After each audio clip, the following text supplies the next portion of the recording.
사도행전 13장 22절에서 25절 말씀입니다. 시작.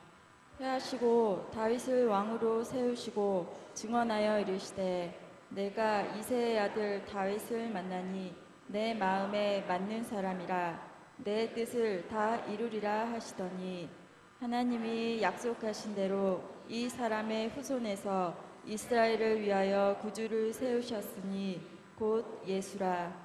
그가 오시기에 앞서 요한이 먼저 회개의 칙례를 이스라엘 모든 백성에게 전파하니라. 요한이 그 달려갈 길을 마칠 때에 말하되 너희가 나를 누구로 생각하느냐? 나는 그리스도가 아니라 내 뒤에 오시는 이가 있으니 나는 그 발의 신발끈을 풀기도 감당하지 못하리라 하였으니. 아멘. 아멘. 착석하시겠습니다. 요즘에 남북 정상회담 이야기로 뉴스가 떠들썩합니다. 예전에 1948년에 남북 협상을 위해서 김구 선생님이 38선을 넘으면서 읊었던 시가 있는데 서산대사가 쓴 시라고 합니다. 어떤 내용이냐면은 눈 덮인 들판을 걸어갈 때 함부로 걷지 말지어다. 오늘 내가 걸어간 발자국은 뒷사람의 길이 되리니. 이것이 무슨 말이냐면은 우리가 걷는 걸음이 어떤 사람에게는 모델이 되어지고 어떤 사람에게는 어떤 길이 되어지니까 한 걸음 한 걸음 걸을 때마다 조심해서 걸으라 라는 그러한 의미입니다. 오늘 사도행전 13장 25절에 보면은 요한이 그 달려갈 길을 마칠 때에 그렇게 말씀하고 있습니다. 여기서 요한이 그 달려갈 길이라는 말을 길이 원어적인 의미로 이야기한다면 우리가 생각하는 그러한 로드 그런 길이 아니라 이제 여정, 인생 여정 그런 길이죠. 그 다음에 이제 마치다 라는 말은 무엇으로 채우다 그런 의미라고 볼 수가 있습니다. 다시 말하자면은 요한이 자기의 인생 여정을 무엇으로 채우는가? 나는 그리스도가 아니고 오직 그리스도를 높이고 그리스도를 나타내는 데 그는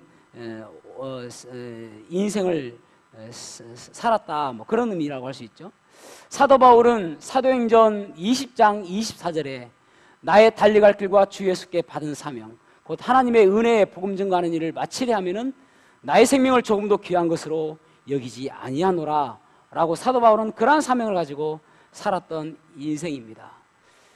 여러분, 우리가 어떤 인생을 살아야 될지, 어떻게 살아야 될지, 어떤 삶을 살 때에 다른 사람들에게 좋은 모델이 되어질지 오늘 본문의 말씀을 통해서 우리의 인생길이라는 제목으로 말씀을 나누도록 하겠습니다. 우리의 인생길.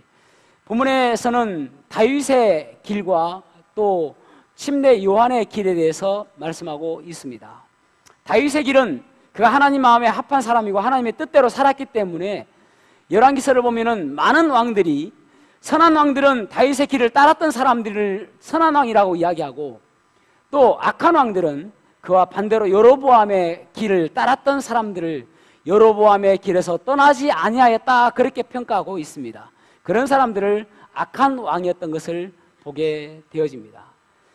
우리가 우리의 삶 속에서 하나님께서 어떻게 평가하실지 우리의 인생길을 어떻게 살아야 될지 본문을 통해서 교훈을 얻고자 합니다. 첫 번째로는 하나님의 뜻대로 걸어가야 함을 알 수가 있습니다. 13장 22절 말씀을 같이 한번 읽어보겠습니다. 시작. 하시고 다윗을 왕으로 세우시고 증언하여 이르시되 내가 이새의 아들 다윗을 만나니 내 마음에 맞는 사람이라 내 뜻을 다 이루리라 하시더니. 아멘.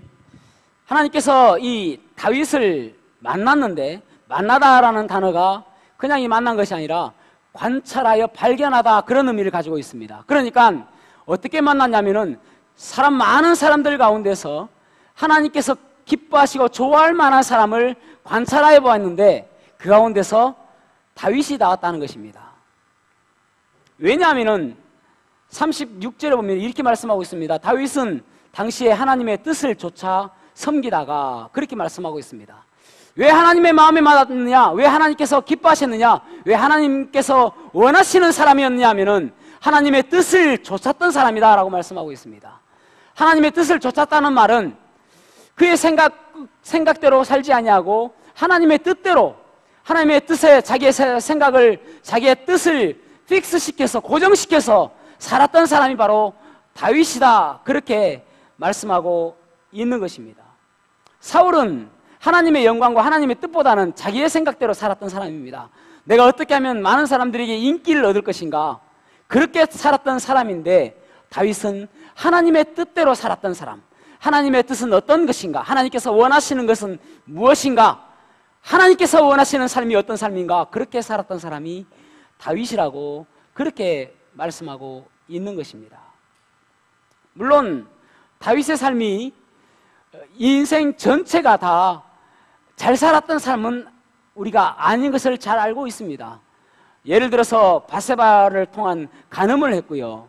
또 그 바세바의 남편이었던 우리아를 죽이기 위해서 계획하고 공모해서 결국은 전장터로 보내서 그 우리아를 죽게 하였습니다.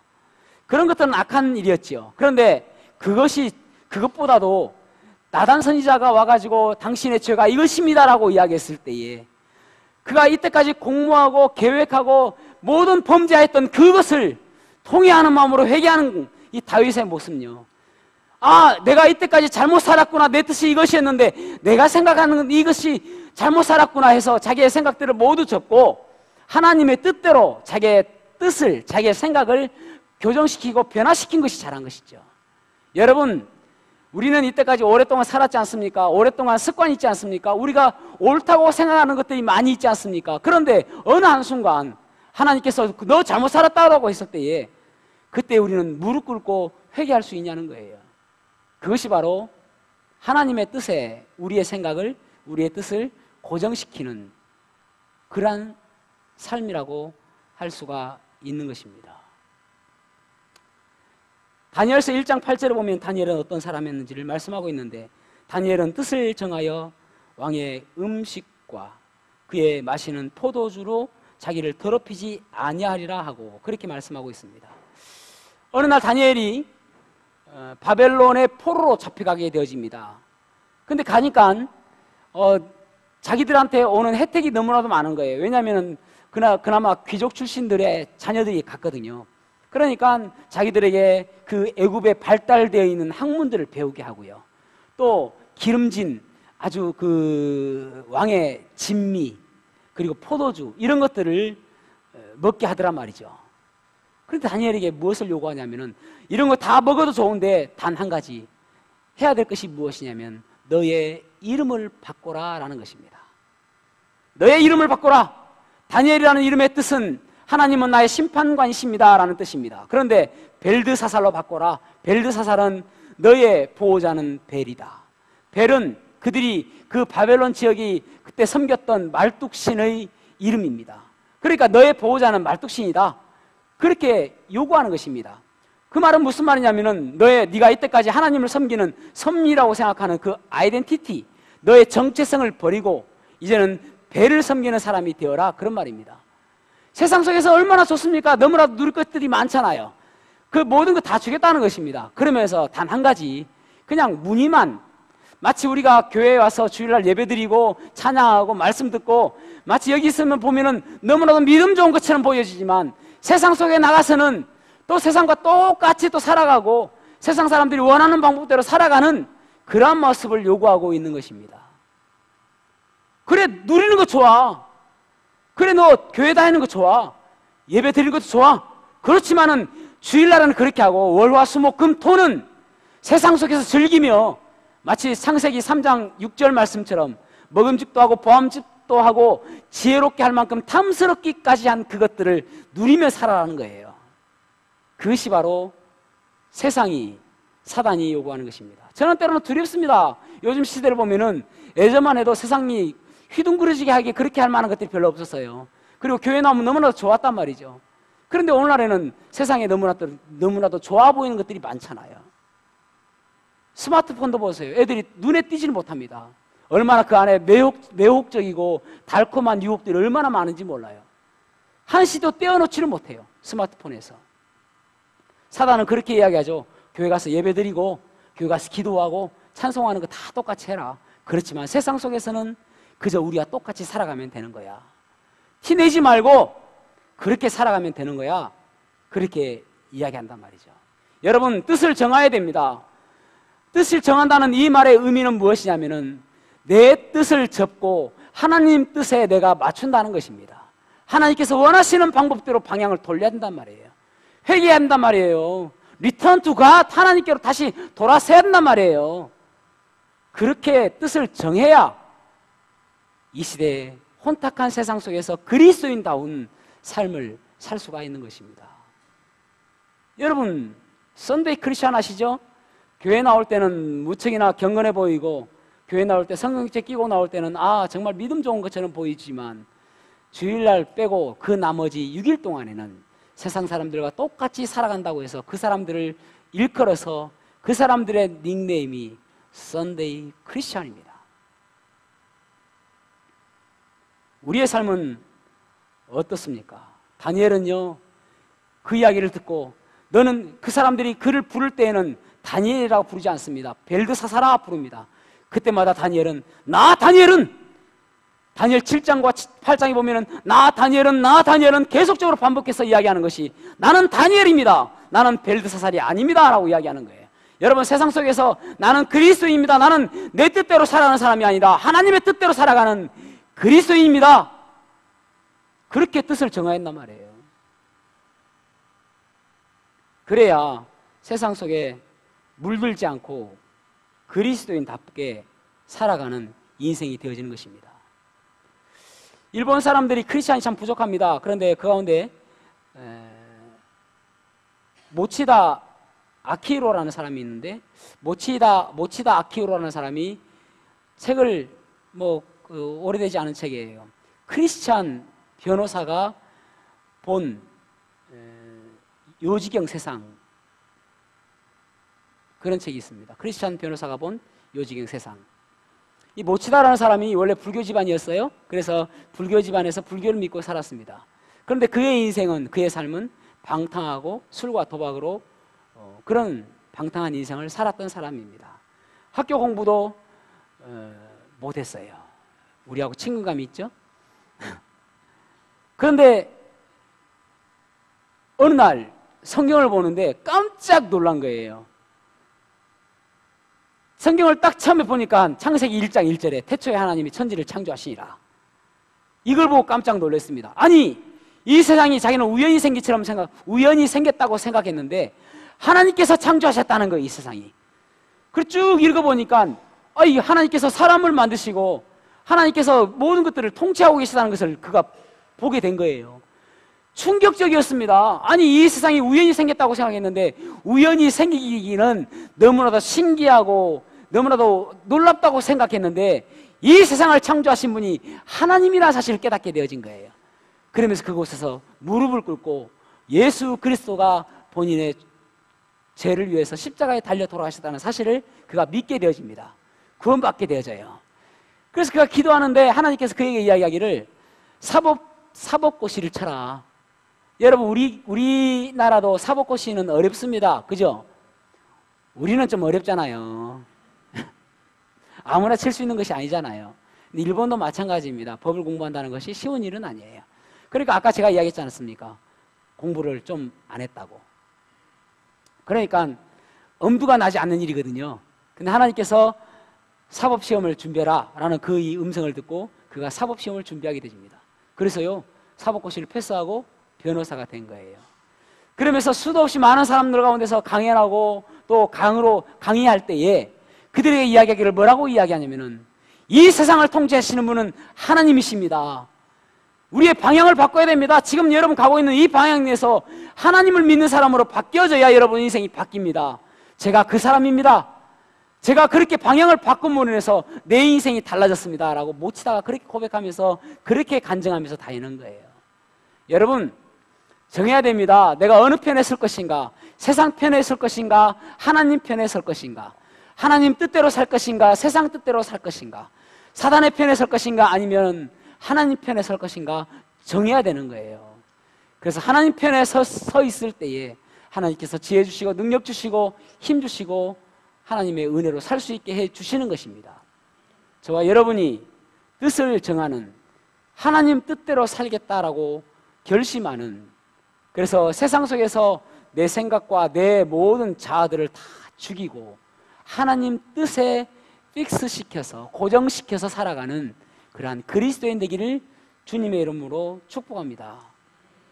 두 번째로는 예수님의 얼굴을 드러내는 삶을 걸어야 합니다. 자, 24절과 25절 말씀을 같이 한번 읽어보겠습니다. 시작. 그가 오시기에 앞서 요한이 먼저 회개의 침례를 이스라엘 모든 백성에게 전파하니라. 요한이 그 달려갈 길을 마칠 때에 말하되 너희가 나를 누구로 생각하느냐? 나는 그리스도가 아니라 내 뒤에 오시는 이가 있으니 나는 그 발의 신발끈을 풀기도 감당하지 못하리라 하였으니. 아멘. 침례 요한은 제사장의 아들이었습니다. 어찌 보면은 사람들에게 인정받고 또 그나마 좀 나은 삶을 살 수가 있었을 것입니다. 그런데 그는 광야로 가요. 광야로 갔다는 의미는 무엇이냐면은, 광야는 그 어떤 누구에게도 의지할 수 없고 홀로 외롭게 있는 곳이 광야입니다. 그래서 그 광야에서 하나님만을 도우심으로 바라보고 하나님만을 생각하면서 자기를 죽이고 오직 하나님께 의지하는 곳이 광야입니다. 그 침례 요한은 광야로 가서 경건의 삶을 살게 되어집니다. 여기 그가 오시기에 앞서라는 이 구절은 원어적인 표현으로 직역을 한다면 예수님의 얼굴 앞에서 먼저라는 말입니다. 예수님의 얼굴 앞에서 먼저. 그러니까 다시 말해서 무슨 말이냐면은, 예수님께서 앞으로 다음에 오시게 될 텐데 그에 앞서서 행동함으로 인해서 그의 얼굴을 통해서 예수님의 얼굴을 나타내는 것입니다. 카메라를 보면은, 우리가 영상을 보면은 화면이 전환되어질 때에 두 화면이 겹칠 때가 있죠. 그것이 바로 이 표현입니다. 그러니까 사람들은 이 침례 요한의 얼굴을 보면서 결국은 그 침례 요한의 얼굴에서 예수님의 얼굴을 보는 것입니다. 요즘에 우리 교회에 새로 오신 분들이 좀 있어가지고 침례에 대해서 잠시 이야기를 하자면은, 원래 원어의 침례라는 단어는 물에 잠기다라는 단어에 밥티조라는 단어를 씁니다. 그래서 밥티조라는 단어에서 베프티스트라는 단어가 나왔습니다. 베프티스트라는 단어가 침례라는 단어입니다. 그러니까 밥티조라는 그 단어를 그냥 음역을 하면은 똑같이 쓰면은 베프티스트가 되는 것이죠. 그래서 원래 성경은 침례가 맞습니다. 그런데 이제 우리나라의 장로교 목사님들이, 장로교 선교사님들이 일찍이 선교사님으로 들어오셔서 이 단어를 세례로 번역했기 때문에 우리 대부분의 성경에는 세례로 번역되어 있습니다. 어떤 분들은 이 교회 좀 이상하다. 왜 침례가 안 돼 있고 안 하고 세례라고 읽는가? 왜 세례라고 읽는가라고 의아하게 생각하시는 분들이 계시는데, 영어 성경에는 베프티스트라고 되어 있고 미국에는 침례교회가 장로교회보다 훨씬 많습니다.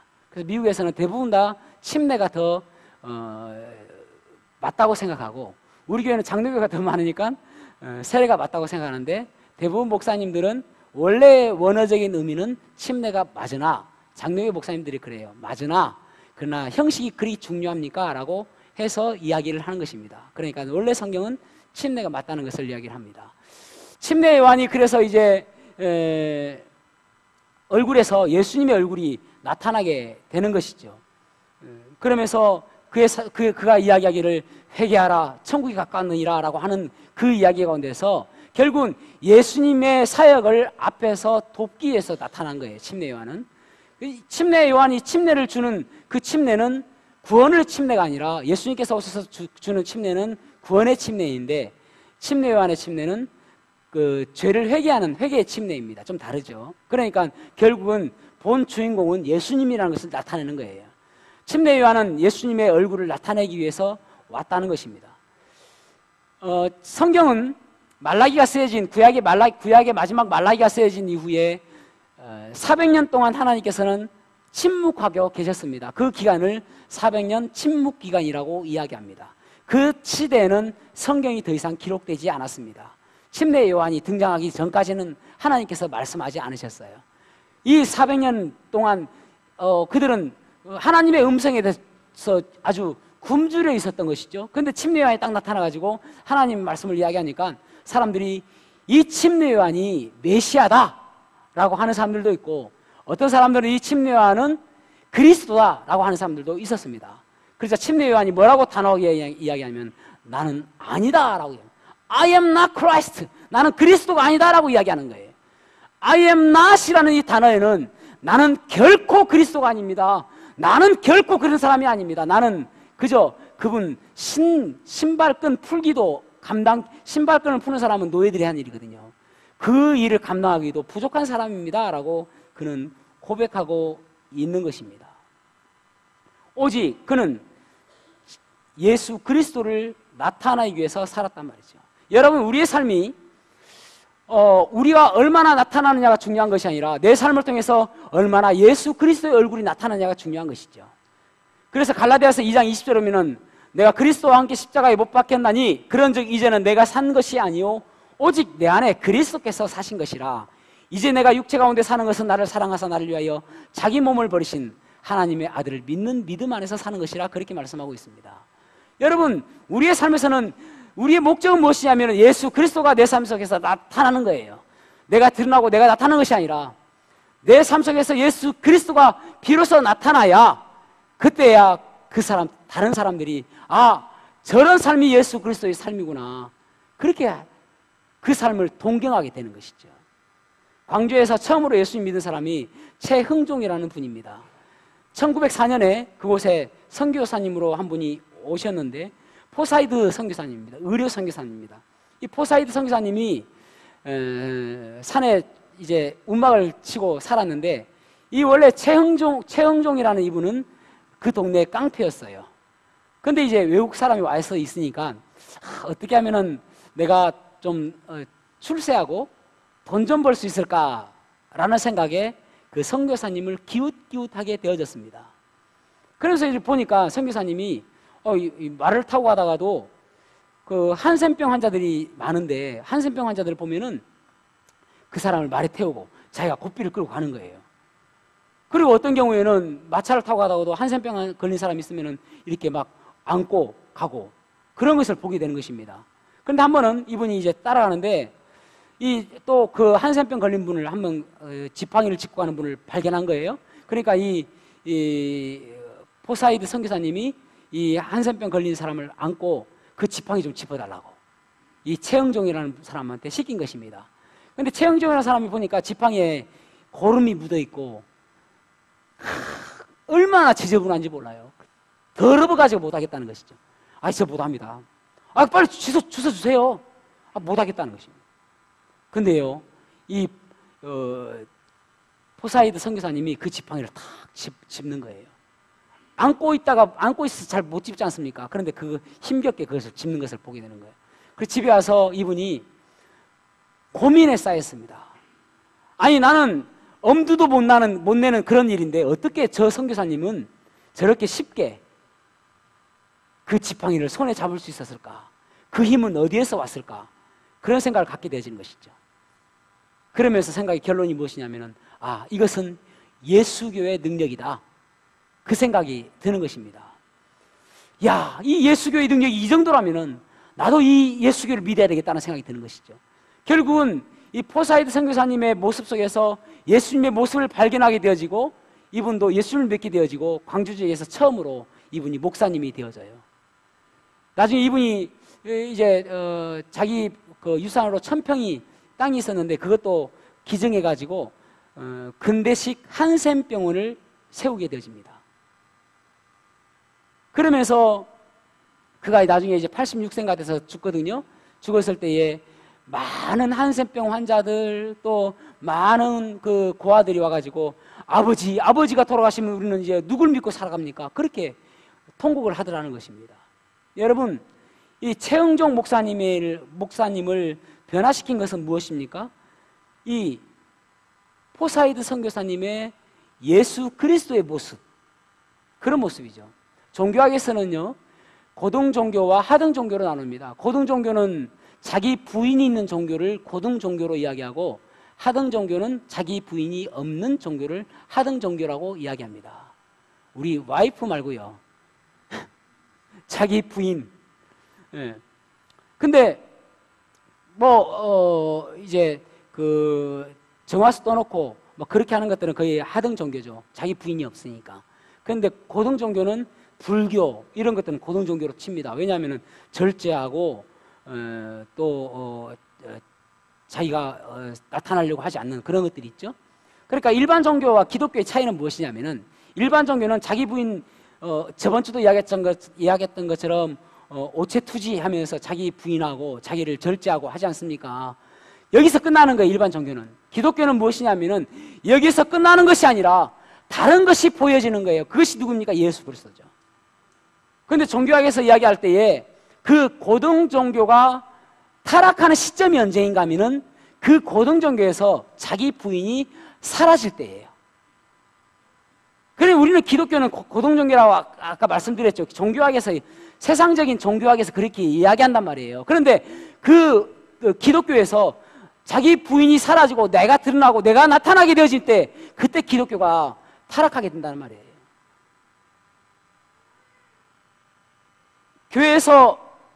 교회의 주인은 예수 그리스도입니다. 믿습니까? 담임 목사가 주인이 아니고 어떤 집사님들이 주인이 아니라 오직 예수 그리스도만 조명되어지고, 아니 어떤 분 그래요. 목사님 설교 잘 들었습니다. 그래요. 평소에도 인터넷을 통해서 설교를 잘 듣고 있는데 감사합니다. 설교만 들으면 잠을 얼마나 잘 자는지 몰라요. 물론 그렇게라도 설교 많이 들으면 좋겠죠. 그게 중요한 게 아니잖아요. 그게 중요한 게 아니라 말씀을 통해서 내가 얼마나 변화되어지고, 말씀을 통해서 얼마나 예수 그리스도가 나타나게 되어지고, 제가 나타나는 게 아니잖아요. 제가 나타나면 그건 잘못된 것이죠. 그럴 때 교회가 타락한다니까요.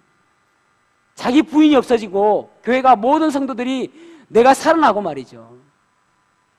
여러분, 어떻게 생각하면 우리는 광야로 달려가야 됩니다. 그곳에서 내가 죽고 오직 주님만을 높일 수 있는 그러한 삶이 되어져야 되죠. 원래 제가 이번 주에 초청 찬양을 광야를 하려고 했는데 많은 분들이 너무 어렵다, 다음에 하는 게 좋겠다 라고 조언을 해가지고 제가 다른 것으로 바꿨습니다. 광야라는 찬양을 제가 여러분들에게 한번 들려드리고 싶습니다. 왜 나를 깊은 어둠 속에 홀로 두시는지, 어두운 밤은 왜 그리 길었는지, 나를 고독하게 나를 낮아지게 세상 어디도 기댈 곳이 없게 하셨네. 광야에 서 있네. 주님만 내 도움이 되시고, 주님만 내 빛이 되시는, 주님만 내 친구 되시는 광야. 주님 손 놓고는 단 하루도 살 수 없는 광야에 서 있네. 광야에 서 있을 때 주님 손 놓고는 단 하루도 살 수 없는 그런 곳, 내가 살아서는 도저히 살 수 없는 곳, 주님께 의지하지 않고는 도저히 살 수 없는 곳이 광야인 거예요. 여러분, 혹시나 여러분 가운데 고난 가운데 있습니까? 절망 가운데 있습니까? 너무나도 어려운 그런 상황에 있습니까? 그렇다면 그것은 나를 훈련하시고 나를 단련하시고 오직 주님만을 바라보고 내가 나타나는 것을 주님께서 두려워하시기 때문에 그곳에 이끌어내셨다는 사실을 기억하셔야 되는 거예요. 그때 비로소 나는 죽고 주님만이 나타나는 인생이 되어지게 되는 것입니다. 여러분, 우리의 목적을 설정해야 됩니다. 하나님, 내 삶 속에서 내가 나타나는 것이 아니라 오직 주님만이 나타나는 그런 인생 될 수 있도록 도와주십시오. 나는 죽고 나는 나타나지 아니하고 나를 위해서 십자가에 달리신 그 예수님의 십자가만이 내 삶 속에서 나타남으로 인해서 하나님의 은혜가 내 삶 속에서 끊임없이 흐를 수 있도록 도와주십시오.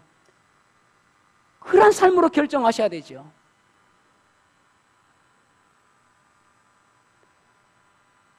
내가 나타나는 것은 결국은 내 자가 살아있다는 것이고 나의 교만이 앞서게 되는 것입니다.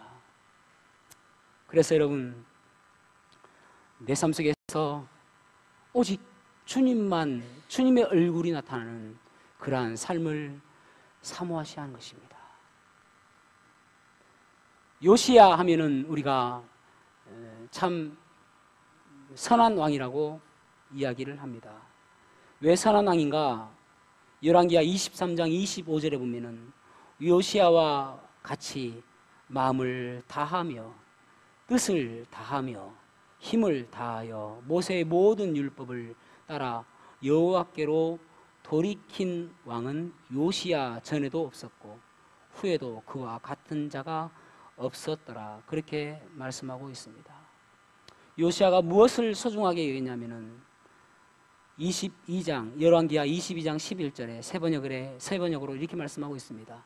왕이 그 율법책의 말씀을 듣고는 애통해하며 자기의 옷을 찢었다. 여러분, 말씀 앞에서 내가 그렇게 살지 못했던 것 바라보며 옷을 찢고 안타까워하고 애통해하는 마음이 있어야 됩니다. 하나님께서는 그래요. 말씀 앞에서 우리가 서면서 우리가 애통해하는 마음이 있을 때 결국 내 삶 속에서 예수님이 반대로 드러나게 되거든요. 내가 죽을 때에.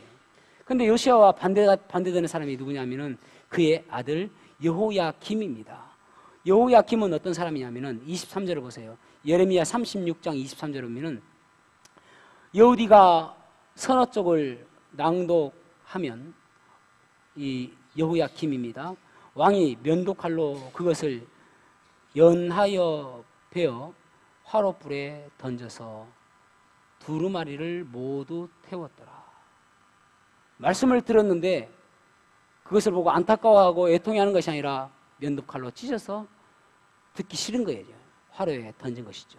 왜 그런가 하면은 24절에 그렇게 말씀하고 있습니다. 왕과 그의 신하들이 이 모든 말을 듣고도 두려워하거나 자기들의 옷을 찢지 아니하였고, 어떤 태도인지 알 수 있겠죠? 자기의 생각과 너무 맞지 않다는 거예요, 말씀이. 그래서 옷도 찢지 않고 애통해 하지도 않았다는 것입니다. 여러분, 우리는 이 세상에 살아가면서 얼마나 말씀의 영향을 받고 있습니까? 말씀 통해서 들려올 때마다 얼마나 애통해하며 안타까워하고 있냐는 것입니다. 요시야 형입니까? 여호야김 형입니까? 말씀 앞에 서서 주님 말씀이 들려올 때마다 즉각적으로 무릎을 꿇고 말씀대로 살려고 노력하는 모습이 되어져야 됩니다. 그래야 결국은 내가 나타나는 것이 아니라 예수 그리스도가 나타나는 인생이 되는 것입니다. 저희 집에 강아지가 한 마리 있다고 말씀드렸죠. 얘를 통해서 참 많은 교훈을 얻습니다. 저희 집에 있는 강아지의 종류는 토이푸들입니다. 근데 그 애완견 가운데 이 푸들이 꽤나 똑똑한 편이거든요. 개 중에서, 개 전체 중에서 두 번째 똑똑하다는 이야기가 있습니다. 엄청 똑똑해요. 근데 이 개가 있잖아요. 어떨 때 제가 그 개 이름이 아리거든요. 아리야 이러면요, 아리야 또 부르면요 이래요. 어떨 때는 쳐다도 아프지 않아요. 근데 이제 이런 글이 있어요. 푸들이 탐지견이 되지 못하는 이유. 제목이 그래요. 푸들이 탐지견이 되지 못하는 이유. 푸들이 탐지견이 되지 못하는 이유는 자기의 생각이 너무나도 좌우한다는 것입니다.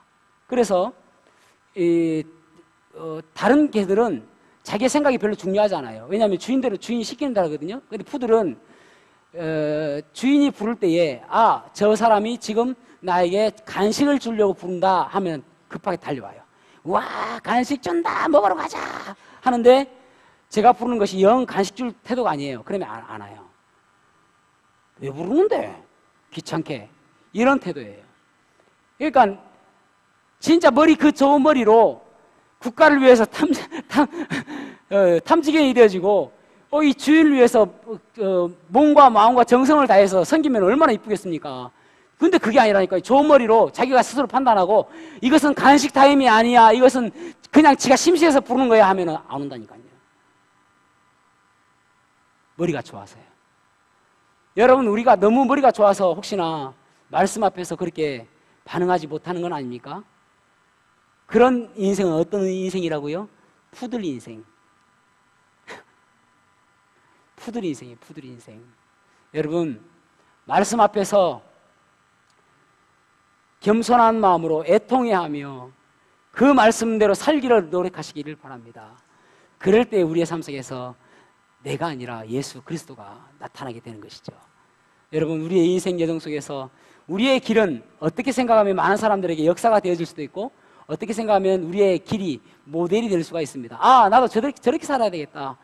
나도 저분처럼 되고 싶다. 저는 참 우리 청소년들 바라보면서 그런 것들에 두려움이 있습니다. 저분 때문에 내가 사역자가 되고 싶고, 저분 때문에 내가 하나님의 종이 되고 싶다라는 그런 간증이 있으면 얼마나 좋겠습니까? 간혹 보면은 가수들이 노래를 막 하면서 어떤 분이 와가지고 막 하면 나는 저분 때문에 내가 가수의 꿈을 꿨습니다라고 하는데, 그런 모델이 되면 얼마나 좋겠습니까? 그런데 역으로 말이죠. 저분 때문에 나는 그거 하기 싫었다. 저분 때문에 내가 목사 되기 싫었다. 그런 이야기 들으면 얼마나 슬픈 일이에요. 슬프기도 하지만 주님께 얼마나 책망받을 일입니까? 여러분, 우리의 인생은 누구나 똑같습니다. 어떤 사람은 부모로서, 어떤 사람은 다른 사람들의 또 지도자로서 살아간단 말이죠. 그때에 저 사람처럼 살고 싶다. 저 사람처럼만 살아가면은 정말 주님께서 기뻐하시는 삶이겠구나. 저 사람처럼만 살아가면은 이 세상에서 후회하지 않는 인생을 살 수 있겠구나. 그런 삶을 살았으면 좋겠다는 것이죠. 그것이 바로 우리의 인생 속에서 첫 번째로는 하나님의 뜻대로 살아가는 것이고, 두 번째로는 우리의 삶 속에서 예수 그리스도가 나타나는 그러한 삶을 살 때에 그러한 모델되는 인생을 살 수 있을 줄로 믿습니다. 저와 여러분이 그러한 인생 되기를 축복합니다.